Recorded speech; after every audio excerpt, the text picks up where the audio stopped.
My friend had been letting herself into my apartment to take photos of my cats and abuse them, so I reported her to the police and now she's in a psychiatric facility. I live in an apartment with 3 cats. My cats have their litter robot and cat wheel in the living room and a cat tree in my bedroom. In mid-November, Christine asked to crash on my couch as she was between leases and said she had nowhere else to go. She made no mention of other hardships or issues. She knew I have 3 cats and usually work 70 hours a week. During Christine's visit, she caused the cats to get sick by giving them milk and cream. I asked her not to feed the cats anything. The next day, Christine threw out almost $70 worth of cat toys, tried to throw out the cat wheel because it didn't match the aesthetic of my living room, gave the cats milk, which led to diarrhea, and then refused cat access to the litter robot, locking them in my bedroom. After 4 days, I had enough and demanded that she return the key and leave immediately. After she left, I also discovered that she had ruined the cat tree. A week ago, Christine began taking photos of my cats on her social media, insinuating that they were hers. She mentioned that she had stayed with me and that I had kicked her out when she was in intense pain due to a miscarriage, so she had to move in with her parents, who lived nearby. However, the one good thing is that apparently,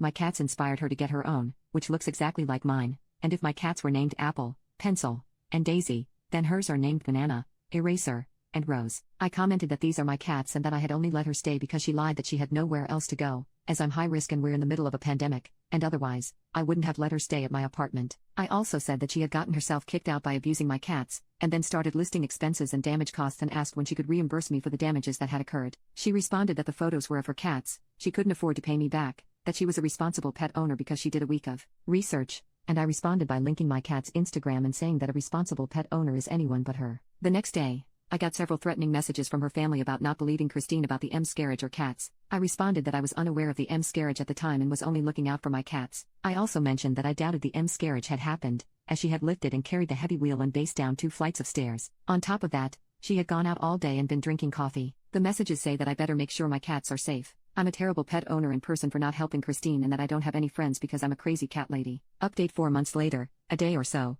Christine and her boyfriend tried to break in with a crowbar and a hammer. Yikes. Fortunately, I had taken the night off of work when my neighbor texted asking if I knew that people were outside my window. I had no idea. Police were called, and Christine told them that she had left her jacket in my apartment and was just trying to get it back. When I said there was no jacket here, she changed her story to me abusing the cats, but I feel that it's abundantly clear that my cats do not get abused. Both of them, Christine and the boyfriend, were arrested, and I haven't seen Christine since. I was looking through some screenshots of Christine's social media, and to my horror, I realized that some of the photos were taken after she moved out and that I wasn't the one who had taken them. The cats had collars I had gotten for the holiday season, my Christmas tree that went up 12/6 was visible in some of the photos, and so on. The next thing I did was go through the footage recorded on my pet cams when I was at work, and wasn't surprised to find out that Christine had been letting herself into my apartment to take photos of my cats and eat my food. I submitted this to the police as a follow-up to the police report I had made. Since then, my mental health has been on a rough ride. I did get the locks changed after the attempted break-in situation, but realizing that Christine had been in my apartment multiple times without my knowing threw me off. Christine never showed up at work again, and there was a bit of gossip that she had ended up in an in-person psychiatric care facility. I didn't know if she could still access the schedule,